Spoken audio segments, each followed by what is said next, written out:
This is one of the most interesting collections that I've ever purchased. And it came in these really cool custom wood boxes. This is the one for the Avengers.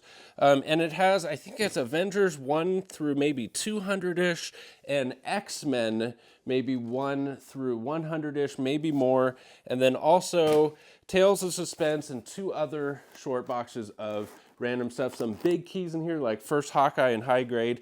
And the thing that's so interesting about this collection is that almost all of it was bought as CGC slabs, and the collector cracked them out of the slabs and kept the books in Mylar with the original CGC cert label in the back of the Mylar. This is for the X-Men 1 in low grade.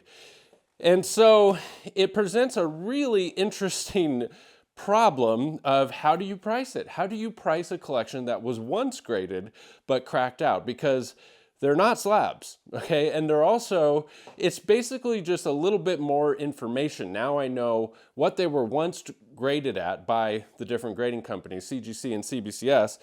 And so it presents a very interesting situation on how to price something like that. It takes a lot of the questions out, but it also adds a lot of questions. You know, what happened to the books after they were cracked out? You know, of course, everybody will say, you know, I handled them with the utmost of care and this, that, and the other, but, you know, if you accidentally drop one or whatever, the grade may change. So there's tons and tons of unknowns with a collection like this. And then also there's unknowns as far as like maybe CGC missed something the first time. It's like you have to, when you go through the whole process of regrading, you know, there's a whole bunch of other stuff that could come up that didn't come up the first time. So presents a very interesting situation for pricing this collection. And we're going to jump into the computer at the end of the video and talk all about the pricing. So stay tuned to the end of the video. I actually have spent some more time with the collection and have, you know, an actual offer. So if somebody wants to buy this entire collection, I'll have an offer and go through the chicken scratch numbers to show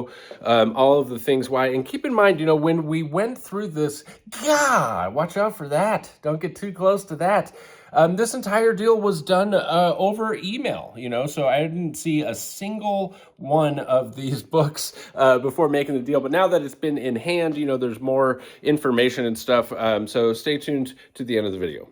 Well, I wanted you to be able to see this beautiful art on these boxes while I talk instead of looking at my face. So maybe I'll just put a picture of those up on the screen. But I wanted to talk about some of the emotion that has gone into buying a collection like this and some of just the behind the scenes stuff of buying massive comic book collections. This one I paid $30,000 for, and it's been an emotional roller coaster. You know, it's emotional on the seller side. I don't think that the seller wanted to sell this. I don't think he had any intention of ever selling it, but I think it was a financial necessity. And, you know, that always weighs on me really hard is like, man, I want to make sure that I'm giving them the best price. And I know that I'm super, super competitive with the prices because time and time and time again, I'll tell people to shop it around and they go and they get other offers and I end up with the collection, even with shipping all over the country.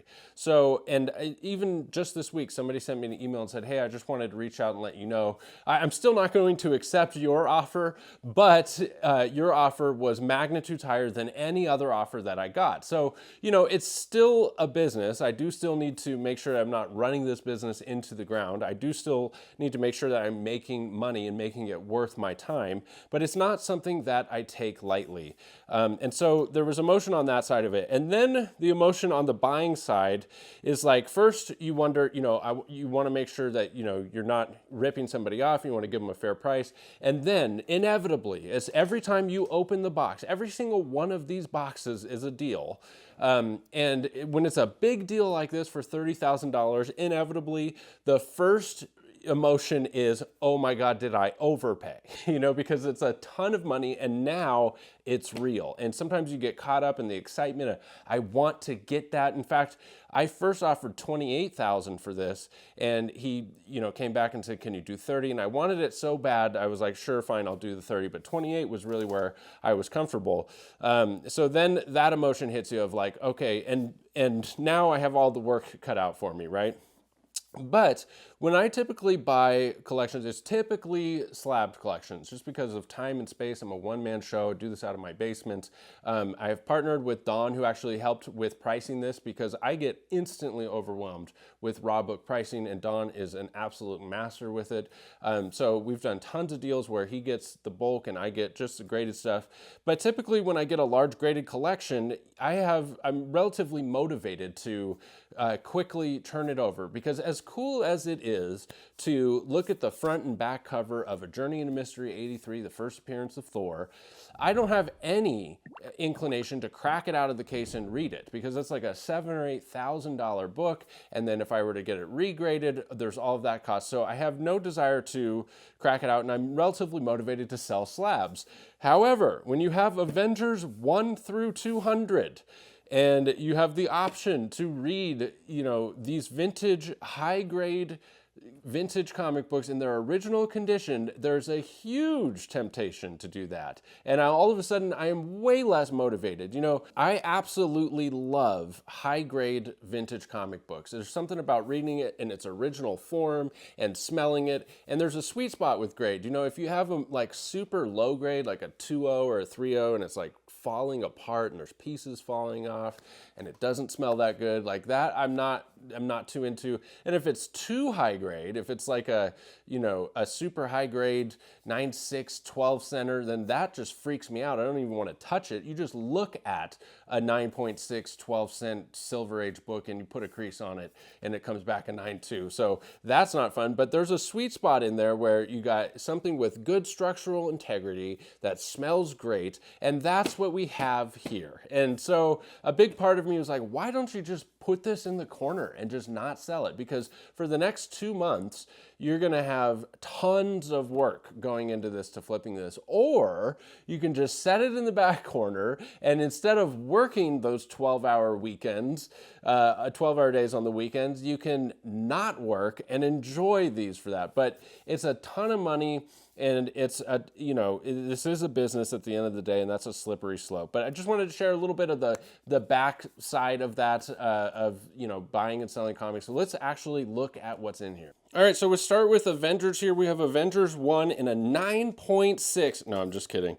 It was a no grade. This is actually a color copy for the cover, and there's actually some pieces missing from the interior. But this is actually a really cool way to have an Avengers 1. This is actually like a really nice color copy that kind of almost even looks period correct, but it's not. It's just a color copy, and on the inside there's a couple pieces missing and stuff.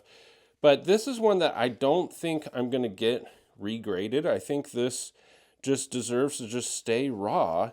And you can this is an awesome story of the Hulk and Loki too for Avengers 1. If you haven't read it in a while, go back and read it and give it the old, God, it smells so good. It does smell so good. This is a good smelling copy as well. They should give a smell grade, but there you can see a little coupon cutout.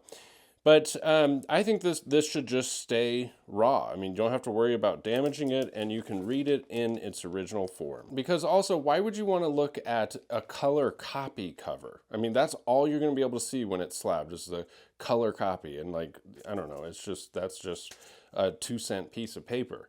It's what's inside that counts. So here's Avengers 2. Now this one was a CGC 8.5 for the first appearance of the Space Phantom. And this is one that's almost like borderline. It's like, would I even feel comfortable reading this? An 8.5? Because there's a big difference in price, between an 8.5 and a 7.5. And if I were to put a crease in it, so this is definitely one that would get regraded. Here's Avengers 3. Let's see what grade that was. An 8.0. So, I mean, as you can see, these were all super nice, just beautiful raw copies, beautiful colors on that. How about Avengers number 4? And no, that is not a color copy. And, it's really hard to tell from not zoomed in pictures and stuff, but there's definitely stuff going on. And this is an interesting one because it was an 8.0 CBCS. And this is an interesting situation because I don't care that it was CGC versus CBCS. If it was slabbed, I could tell you with definitively what the value of a CBCS 8.0 is versus a CGC 8.0. But now that it's been cracked out, it's kind of the best case scenario for this book, because what if it was undergraded by CGC? Or what if there's an improvable defect and it'll come back higher in the CGC thing? It's almost like presents an argument for cracking books out of CBCS labels. It certainly doesn't help it to sell books in a CBCS holder. I can't sell CBCS holder books for the life of me. So this is probably one of the most valuable books in the whole collection, though. Avengers #4, the first Silver Age appearance of Captain America. Lava Men for Avengers #5. Look at how cool that looks in high grade. I mean, there's definitely some color breaking stuff at the top. It was an 8.5 old label, which is interesting, and I can tell right off the bat that with those creases up there, it would certainly be held back at an 8.5, maybe even come back a little bit lower. So there's an interesting situation. Avengers #6, first appearance of Zemo and the Masters of Evil. This was an 8.5. Man, these are freaking awesome to see in such high grade. And it really does do something for it to say, like, you know, it's not just high grade, because some of the books in this collection were not purchased slabbed. Like there's a first appearance of Hawkeye that was estimated at an 8.5. And it's like a 6.0.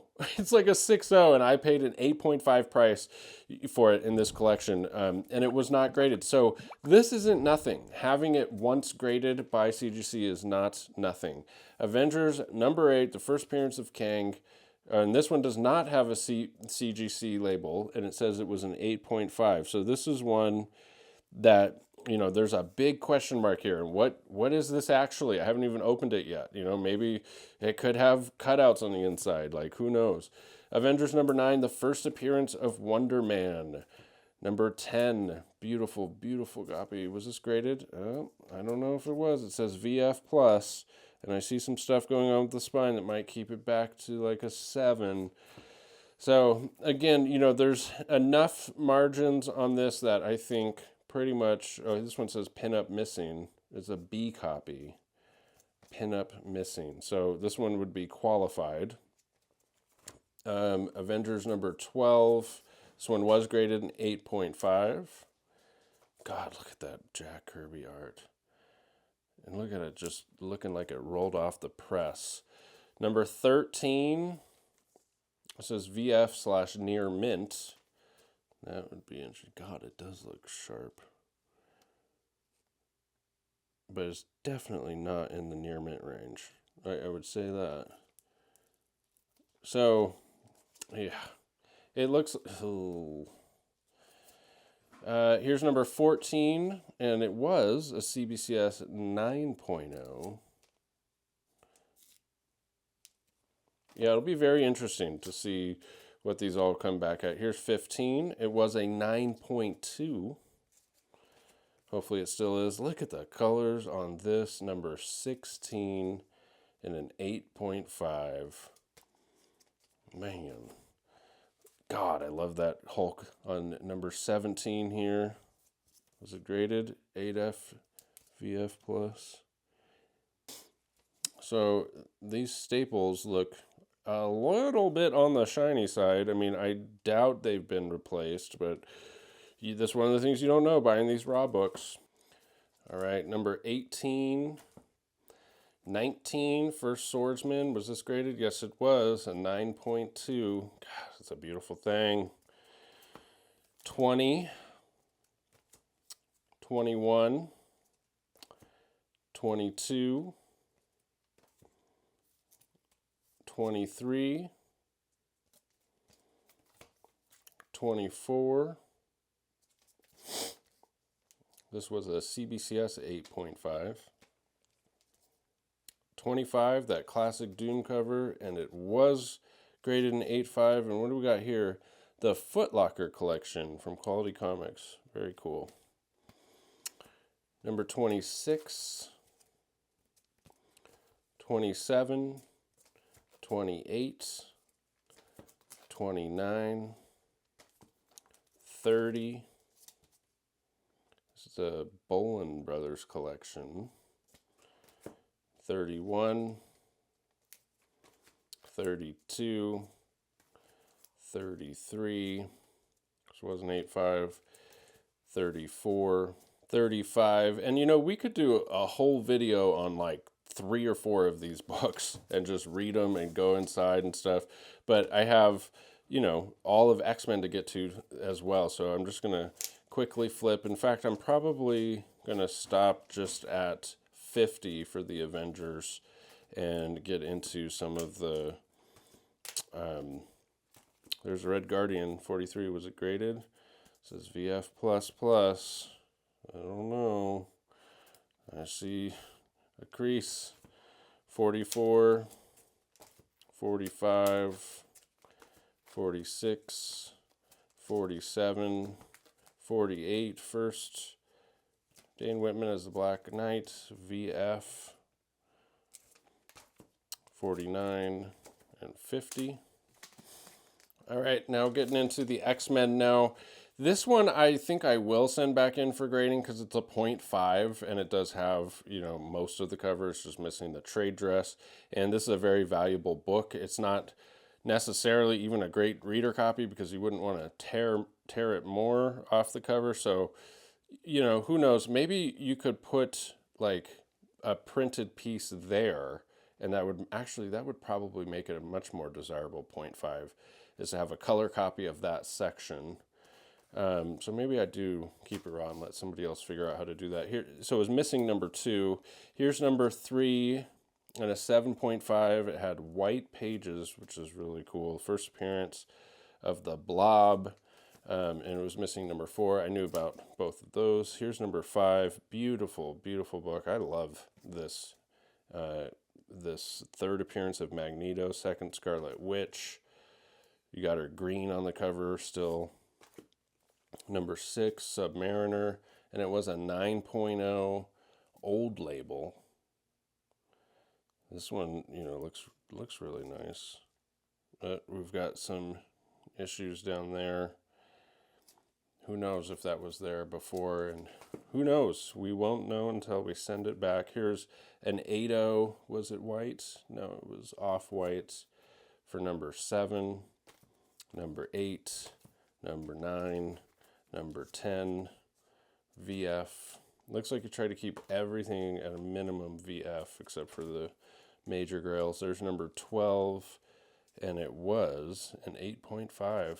That is a pricey, pricey book for the first appearance of the Juggernaut. Number 13, number 14, and it was a 9.0. That's also a very expensive book for Sentinels. All right, we got 15, which was an 8.5, 16, 17, look at that, all red. So freaking cool. What a great cover that is. Number 18, $535 from worldwidecomics.com. Very interesting. Number 19, there's 20, 21, 22. God, look at that. They look so good. A 9.0. It looks so good in Mylar. 23, 24. $500 price tag, Worldwide Comics. Very nice copy. 25 for El Tigre. I just sold a 9.6 of that. There's a 9.2. 26, Pennsylvania Dutch Pedigree.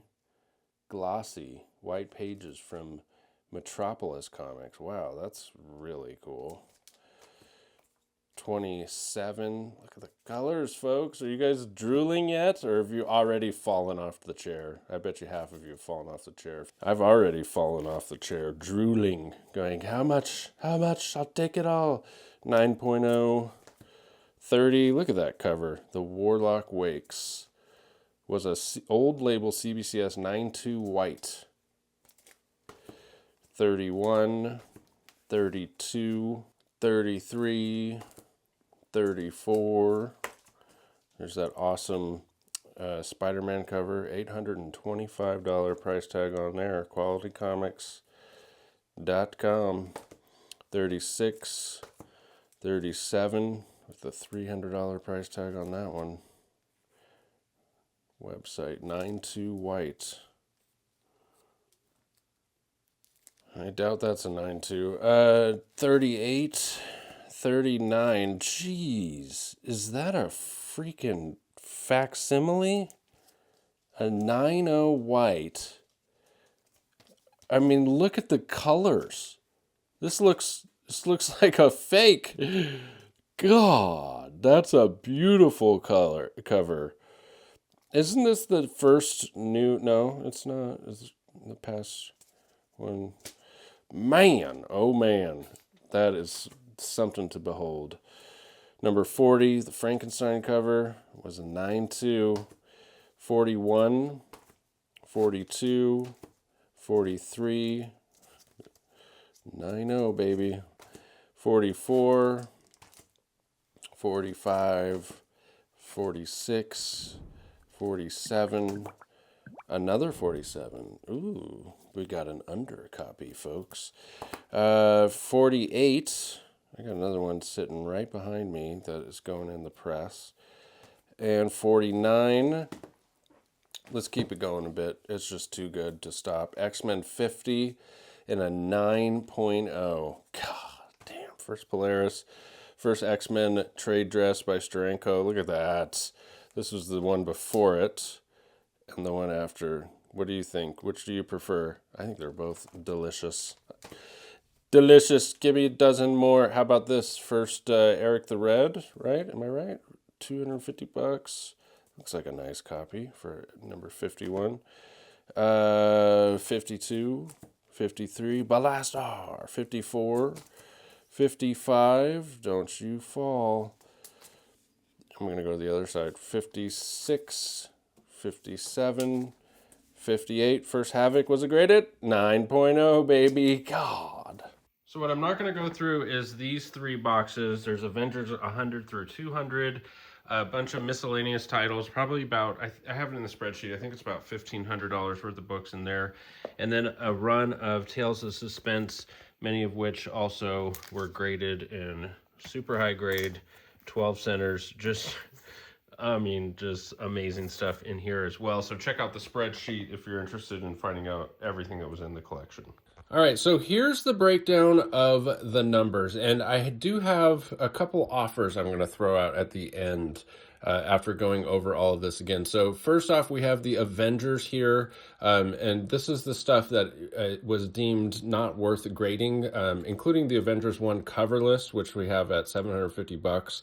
I mean, it's got that color copy. I think this should just be kept raw.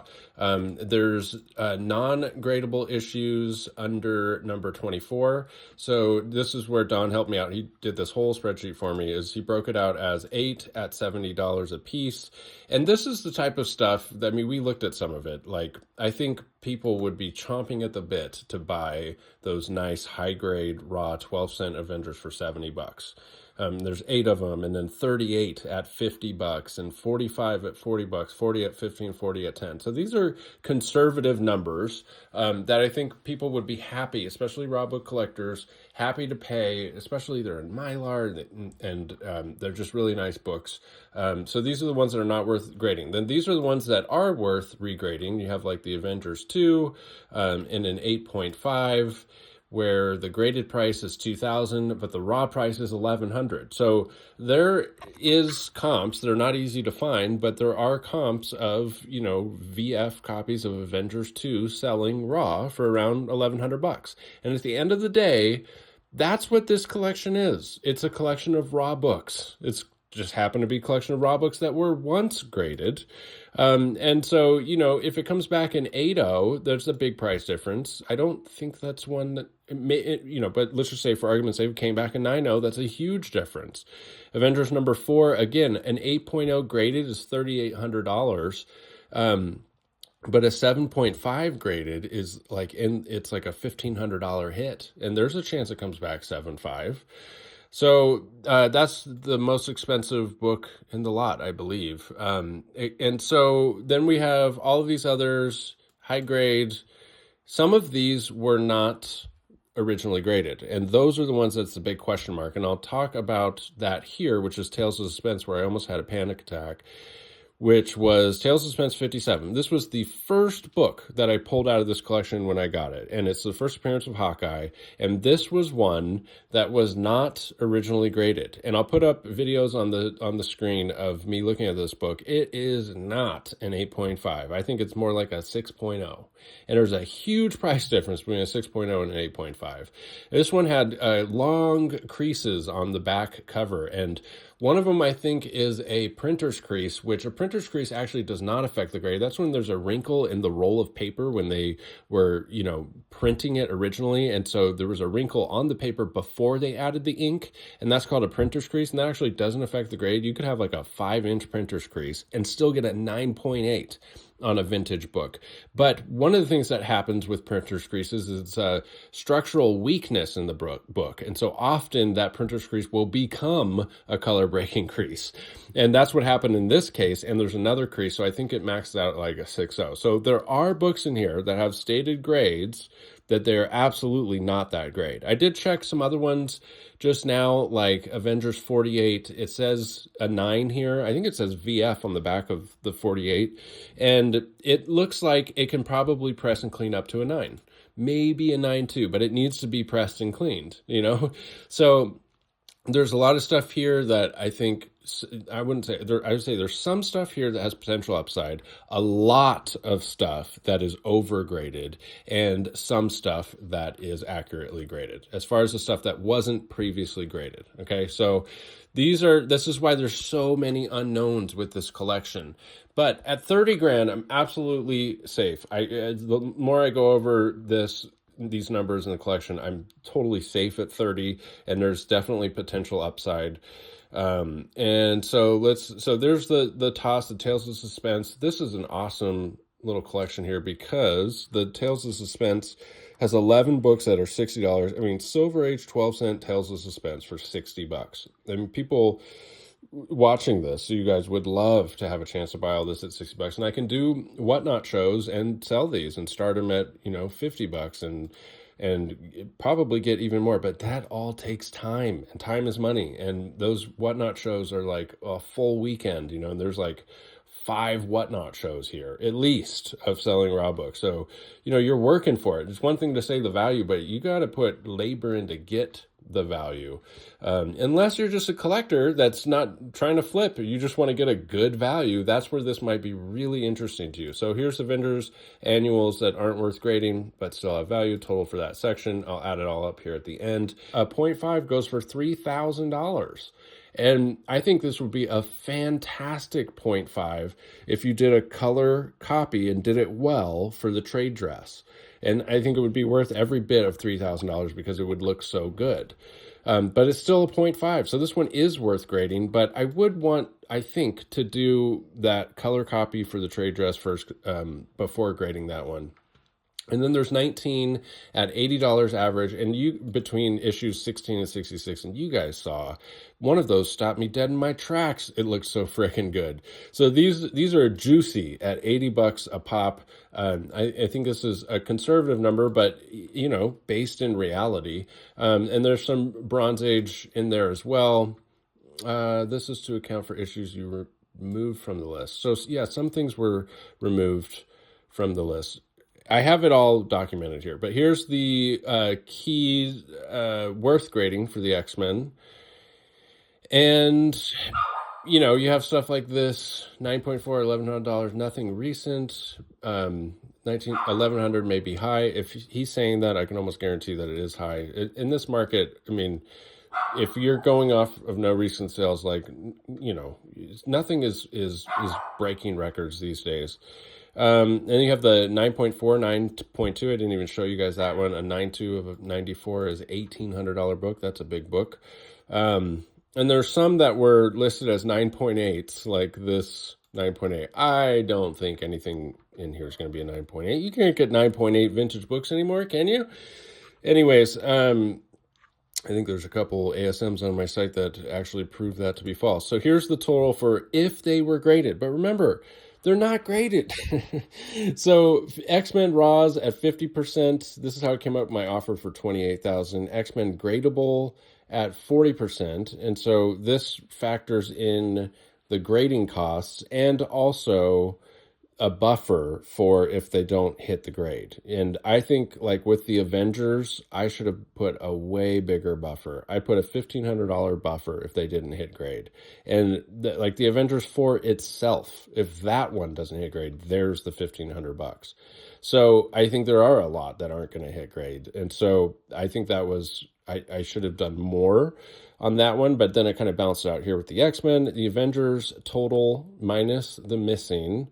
So yeah, we had to go back in. That's what happened. So we went back in, and there was a couple of the later issues, Bronze Age stuff that was not there. So I think it was like $250 worth of stuff. And then the Tales of Suspense, 60% of the raw value.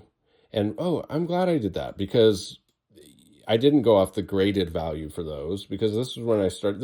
This whole thing took weeks and weeks to figure out. And this is where I thought, well, what if it's not graded, it's raw? Treat it like a raw collection. And I'm glad I did that because the TOS 57 is not anywhere near an 8.5 slab. So I shouldn't go off an 8.5 slab price for that. It's a 6.0 raw. So this is how you can see how convoluted it is. I felt safe at 28. He countered and we agreed on 30. Now, if you were to look at, and I paid for shipping, which was like $600. So if you were to look at the best case scenario, all right, if you get all the X-Men graded, they all come back the stated grade, it would be worth this much, okay?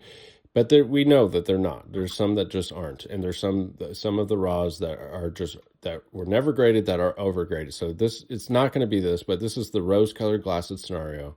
And then the TOS, if they were to all come back in grade, would be $87.40. We already know off the top, and there's like $1,000 for that first Hawkeye. The non-graded TOS are here. The Avengers graded, this is like retail value. The Avengers graded would come back this. The Avengers non-graded would be worth this retail. There's an additional 100 books in there that I put conservatively at a value of $1,250. So the total retail value would be $65,921 if they were graded, okay? But they are not graded. So the pressing, cleaning, grading, and labor, I put at $8,000. I don't know. I think that's a really close number. I guess it depends on how much you value your time going into that. So that means rose-colored glasses scenario, you would have a retail value of $57,921. But then you have all these slabs that you need to sell and fees. Like this doesn't account for, 10% off the top for Whatnot charges like 11% to sell. So this doesn't count for fees. This is a retail value. So what I think I would like to do is offer it for sale to somebody for $40,000. If somebody wants to take it for $40,000, I will shoot a little bit more money to the person I bought it from because it would be a quick flip. I would also pay for shipping, which is going to be about another $600 unless you want to drive down to Montana and pick it up. And I think that this is a juicy number for a collector that wants a complete run, or these really high-grade X-Men and Avengers. I just don't know if there's anyone out there that's willing to pay $40,000, even though it's a juicy price.